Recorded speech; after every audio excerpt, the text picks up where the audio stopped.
నర్సంపేట నియోజకవర్గం ప్రేమోన్మాది దాడిలో గాయపడిన గిరిజన కుటుంబానికి కేటీఆర్ అండగా నిలిచారు. ప్రేమోన్మాది దాడిలో తల్లిదండ్రులిద్దరూ చనిపోవడంతో ఆ కుటుంబంలోని ఇద్దరు పిల్లలు కూడా అనాథలయ్యారు. దీంతో తమ పార్టీ తరపున 5 లక్షల రూపాయలతో పాటుగా పిల్లలిద్దరి చదువు బాధ్యత తానే స్వయంగా తీసుకుంటానని కేటీఆర్ హామీ ఇచ్చారు. అయితే బాధిత కుటుంబానికి ప్రభుత్వం కూడా 50 లక్షల రూపాయల ఎక్స్గ్రేషియా అందించాలని విజ్ఞప్తి చేశారు. ఈ ఘటనలో నిందితుడికి కఠిన శిక్ష పడేలా తగిన చర్యలు తీసుకునేలా డీజీపీకి ఆదేశాలు ఇవ్వాలని సీఎం రేవంత్ రెడ్డిని కోరారు.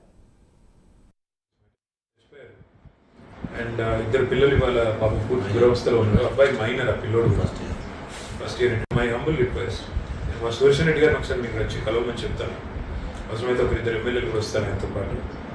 కొద్దిగా kindly take a very serious look at this matter. ఇద్దరు చచ్చిపోయారు అండ్ ఇద్దరు పిల్లలు ఇవాళ పాపం పూర్తి దురవస్థలో ఉన్నారు. అబ్బాయి మైనర్, ఆ పిల్లోడు ఫస్ట్ ఇయర్ ఇంటర్మీడియట్లో ఉన్నాడు.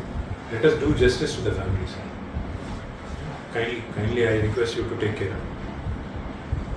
Thank you sir. My humble request.